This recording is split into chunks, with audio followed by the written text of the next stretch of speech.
Film की शुरुआत में हमें एक बड़े से शहर के एक छोटे से रेस्टोरेंट को दिखाया जाता है जिसे गो नाम का एक टैलेंटेड शेफ चला रहा होता है। गो इतना लजीज किस्म के खाने बनाता है, लोग लाइन में लगकर उसके हाथ का बना खाने के लिए आते हैं क्योंकि गो का स्टाइल ही कुछ ऐसा होता है। उसके कटिंग करने का स्टाइल, उसके खाने बनाने का स्टाइल बहुत ही यूनिक होता है, जिस वजह से गो का रेस्टोरेंट बहुत ही मशहूर होता है। इसीलिए अक्सर ऑन मीडिया के लोग भी आते हैं जो अपने चैनल की टीआरपी बढ़ाने के लिए वहाँ आया करते हैं। सीधे तरीके से कहा जाए तो गो पुरानी तकनीकों का इस्तेमाल करता है, जिस वजह से उसका खाना बहुत ही मजेदार बनता है। जरा सोच के देखिए दोस्तों, जिस इंसान की जिंदगी में इतनी मिठास हो, उसी इंसान की जिंदगी का एक कड़वा सच जो उसने दुनिया से छुपा के रखा है। क्या है वो सच? इसे जानने के लिए हमें गो के पास्ट में चलना पड़ेगा, जिसमें गो एक 10 साल का बच्चा होता है जो अपने पिता के साथ मिलकर उनके रेस्टोरेंट में हाथ बटाता है। गो के पिता भी एक शानदार शेफ होते हैं। तभी हमें दिखाई देता है गो के पिता उससे प्यार नहीं करते क्योंकि उन्हें लगता है कि उनका बेटा एक नालायक और एक कमजोर लड़का है, जिस वजह से अक्सर वो उसे डांटा करते हैं। ऐसे ही एक दिन वो बिना बोले किसी को वहाँ से चले जाते हैं, जिस वजह से गो को बहुत ही बड़ा सदमा लगता है क्योंकि इसके पिता का साया भी उससे छीन लिया जाता है। सीधे अल्फाज से कहा जाए तो गो अब अनाथ हो चुका होता है और उसी पर वो डिसाइड कर लेता है कि वो एक दिन दुनिया का सबसे बड़ा शेफ बन के दिखाएगा। फिर हमें गो के पिता को दिखाया जाता है जो टाइम के साथ एक मास्टर शेफ बन चुके होते हैं।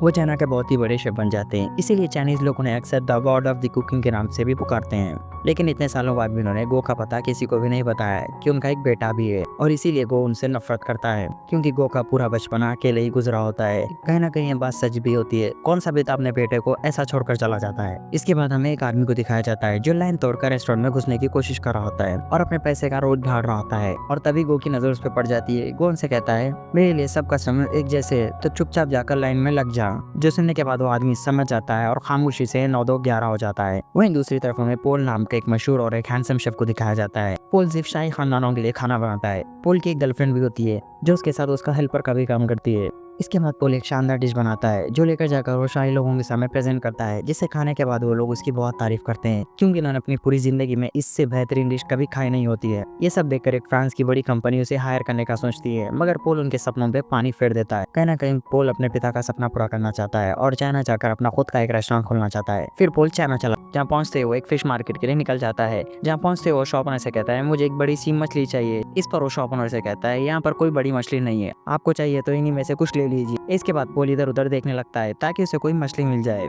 लेकिन तभी वहाँ गो की एंट्री होती है, जिसे देखते ही साथ ही वो एक बड़ी सी मछली निकालकर उसे देने लगता है। ये चीज पोल भी देख लेता है मगर उसे कुछ नहीं कहता क्योंकि गो शॉप ओनर का रेगुलर कस्टमर होता है। इसीलिए वो शॉप ओनर गो के आने से पहले एक बड़ी मछली उसके लिए निकाल कर रख देता है। इसके बाद वो शॉप ओनर मछली गो को देने लगता है। तभी पोल एक जाल निकालकर उस मछली को रोक लेता है और अपना हाथ रख देता है। इसके बाद वो दोनों आमने सामने आ जाते हैं। इन्हें देख कर लग रहा होता है कि ये दोनों आज एक दूसरे को नहीं छोड़ेंगे। इससे पहले ये दोनों कुछ करते वो शॉप ओनर उस मछली को काट देता है। इसके बाद वो उनसे कहता है, आप दोनों इस मछली को आधी आधी अपने घर लेके जा सकते हो। इस बात पर गो को थोड़ा गुस्सा आता है मगर वो कुछ नहीं कहता और वहाँ से चला जाता है। इसके बाद हम देखते हैं पोल अपने रेस्टोरेंट की ओपनिंग काफी धूमधाम से कर रहा होता है। कस्टमर्स उसकी ओपनिंग देखकर उसके रेस्टोरेंट में जाना शुरू कर देते हैं और साथ ही उसका रेस्टोरेंट बहुत ही ब्यूटीफुल नजर आ रहा होता है और बहुत ही शानदार इंटीरियर के साथ उसका रेस्टोरेंट बहुत ही खूबसूरत नजर आ रहा होता है। लेकिन एक प्रॉब्लम है, ये रेस्टोरेंट ठीक गो के रेस्टोरेंट के सामने होता है। सारे कस्टमर जाता हुए देख गो के दोस्त एक एडवर्टाइजमेंट करते हैं जिसमें वो कहते हैं, आज हम आपको खाना फ्री देंगे। ये एडवर्टाइजमेंट सुनने के बाद सारे कस्टमर्स गो के रेस्टोरेंट में जाने लगते हैं। बहुत सारे कस्टमर्स को जाता देख पोल को ये बात अच्छी नहीं लगती, इसीलिए वो अपने सिक्योरिटी गार्ड से कहता है, बाहर जाकर देख कर आओ। जिस पर गो के दोस्त और उन सिक्योरिटी गार्ड्स में लड़ाई हो जाती है, जिनकी आवाजें सुनकर एक रिच बिजनेसमैन को बहुत ही प्रॉब्लम हो रही होती है। इसीलिए वो अपने एक आदमी को बाहर जाकर देखने के लिए कहता है। जैसे ही वो आदमी बाहर आता है वो उन्हें शांत कराने की कोशिश करता है और उनसे कहता है, आपकी प्रॉब्लम क्या है? जिस पर गो के दोस्त ने कहते हैं, आप अपने ओनर को बाहर बुलाइए। जिन्हें देखकर पोल बाहर आ जाता है। उसी पल गो भी आ जाता है, जो फिर से एक बार एक दूसरे के आमने सामने आ जाते हैं। तभी आसपास के लोगों ने कहते हैं, इन दोनों में कंपटीशन होना चाहिए। पहले ये दोनों तो हिचकिचाने लगते हैं, तभी इन दोनों को अपना पास्ट याद आता है जिसमें वो शॉप ओनर से उस मछली के लिए लड़ रहे होते हैं। इसके बाद ये दोनों एक दूसरे को गुस्से की नज़र से देख रहे होते हैं और कंपटीशन के लिए मान जाते हैं। इसके बाद वह गली के बीच में मछली काटने का कंपटीशन शुरू कर दिया जाता है, जिसमें सबसे पहले पोल को मौका मिलता है, जो अपने शानदार स्किल्स के बदौलत बहुत ही अच्छे तरीके से उस मछली के कांटों को बाहर निकाल देता है, जिसे देखकर मजा ही आ जाता है। जैसे ही वो पूरे कांटे बाहर निकाल देता है, वो उस मछली को लेकर गो के हाथ में फेंक देता है। वो भी उस मछली को पकड़ लेता है और बहुत ही नाजुक तरीके से उसके गोश्त को कांटों से अलग करता है और बहुत ही जल्दी उसके स्किन से उसका गोश्त अलग कर देता है, जिसे देखकर आसपास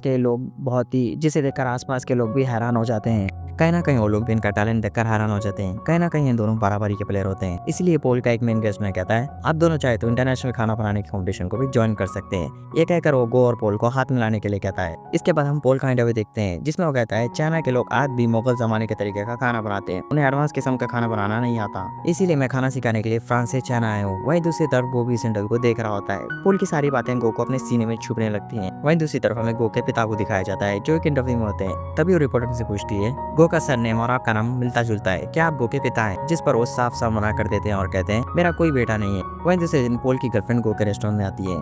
जान जाती है वो उनसे कहती है, आपको हमारे रेस्टोरेंट में इनवाइट किया गया है। इस पर गो भी मान जाता है और उसके रेस्टोरेंट चला जाता है। जान जाते ही उसके होश उड़ जाते हैं, क्योंकि उसने अपनी पूरी जिंदगी में इससे अच्छा रेस्टोरेंट कभी नहीं देखा होता है। वहीं गो को खाने के लिए 2 डिशेज दी जाती है। एक डिश तो अंडे से बनी होती है, मगर दूसरी डिश किसी झाड़ के गमले की तरह नजर आ रही होती है, जिसमें बहुत सारे मशरूम्स के पेड़ लगे होते हैं। जैसे ही गो अंडे वाली डिश टेस्ट करता है, उसे वो डिश बहुत ही मजेदार लगती है। इसके बाद वो गमले वाली डिश को पूछने लगता है, जिसमें पानी डालते ही वो मशरूम्स बाहर आने लगते हैं, जिसे देखकर वो भी हैरान हो जाता है। इसके बाद पोल गेर होने से कहती है, ये हमारे रेस्टोरेंट की सबसे फेमस डिश है। इसी डिश को बनाने के लिए पोल को नोबेल अवार्ड भी दिया गया था। ये सुनकर गो किचन में चला जाता है और पोल पर भड़क जाता है।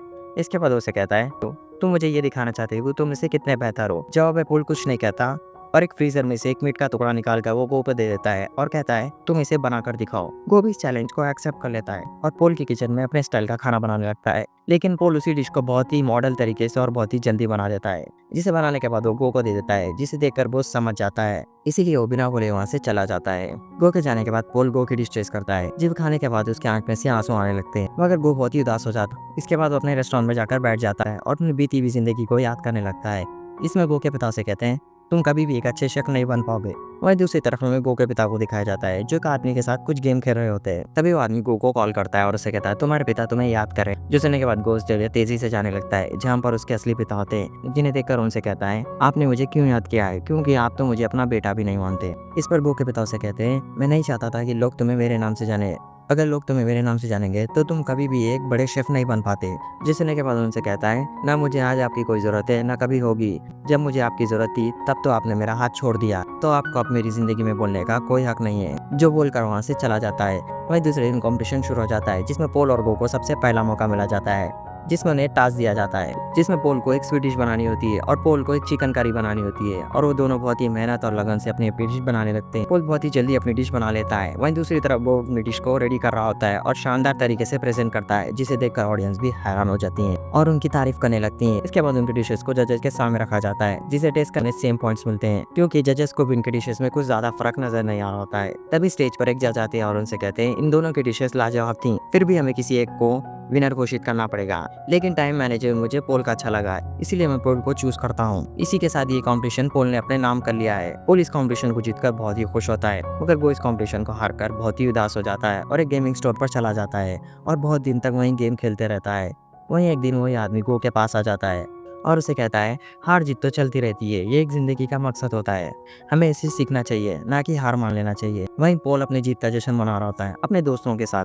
तभी उसका दोस्त से कहता है, तुम्हारी गर्लफ्रेंड तुम्हारा इतना साथ दिया तो मैंने लगता है तुम्हारी गर्लफ्रेंड को कंपटीशन में खेलने देना चाहिए। जो सुनने के बाद उनसे कहता है, उसे ठीक से चाय बनाना नहीं आता, मैं उसे कंपटीशन लेकर जाऊं। जो सुनने के बाद और उसके दोस्तों से भड़काने लगते हैं, मानो जैसे उनका कोई फायदा होने वाला हो। और तभी वहाँ पर पोल की गर्लफ्रेंड आ जाती है, जो अपने साथ 2 प्याली लाई होती है, जिसे लेकर वो पोल के सामने रख देती है और उसे कहती है, पोल जरा टेस्ट करके बताना इन दोनों में से नमक किसमें ज्यादा है। इस पर पोल अपनी गर्लफ्रेंड को बहुत ही हैरानी से देख रहा होता है, जैसे उसने उसका कोई राज खोल दिया हो। और वही हमें पता चलता है, पोल खाना तो बना लेता है मगर टेस्ट करने की एबिलिटी नहीं होती है। और पोल की गर्लफ्रेंड से कहती है, तुम्हें क्या लगा मैं तुमसे प्यार करती हूँ? नहीं, मैं तो ये जानना चाहती थी कि तुम इतने अच्छे डिशेस कैसे बना लेते हो। मुझे उसका आज राज भी पता चल चुका है। जिसकी बातें सुनकर पोल का दिल टूट जाता है और वहाँ से चला जाता है और एक पल में उसकी पूरी दुनिया उजड़ चुकी होती है। इसी गम को भुलाने के लिए वो एक सड़क किनारे बैठकर पी रहा होता है। तभी उसी रास्ते से गो भी जा रहा होता है, जिसकी नजर पोल पर पड़ जाती है और उसके पास चला जाता है। जान जाते ही उसे कहता है, तुम इतनी रात को यहाँ क्या कर रहे हो? जो सुनने के बाद पोल अपनी सारी कहानी उसे बताता है और एक पोस्टर की तरफ हाथ करके उसे कहता है, यह आदमी मेरी इंस्पिरेशन है,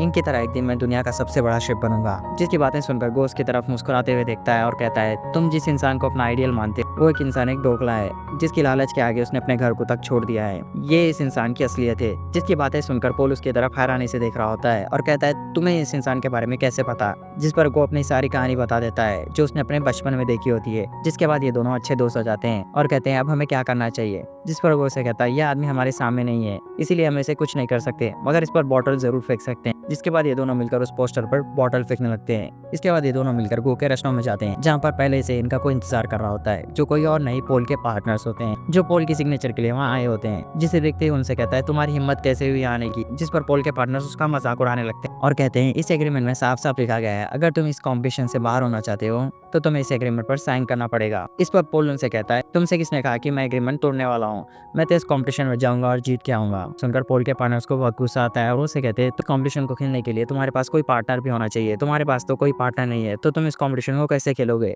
जिस पर पोल कुछ नहीं कहता और गो की तरफ देखने लगता है और कहता है मेरा पार्टनर गो है। जिसकी बातें सुनकर पोल के पार्टनर्स का भी दिमाग घूम जाता है और वहाँ से चले जाते हैं और वहीं कॉम्पिटिशन की तैयारियां शुरू कर दी जाती है और वो दोनों डिसाइड करते हैं पोल अपने किस्म का खाना बनाना सिखाएगा, गो अपने किस्म का खाना बनाना सिखाएगा और इसी पल से ये दोनों मेहनत और लगन से अपने अपने किस्म के खाने बनाने लगते हैं और इसी तरह दिन बीतते जाते हैं और गो और पोल की दोस्ती और मजबूत होते जाती है। और जिस दिन का इंतजार होता है वो दिन भी आ जाता है, वो होता है कुकिंग कॉम्पिटिशन, जिसके सेकंड राउंड में ये लोग बहुत ही अच्छे तरीके से डिश को बनाने लगते हैं और बहुत ही कम समय में बहुत ही मजेदार डिश बना देते हैं जो जजेस को भी बहुत ही पसंद आती है, जिसके बाद ये लोग उस कॉम्पिटिशन को जीत लेते हैं।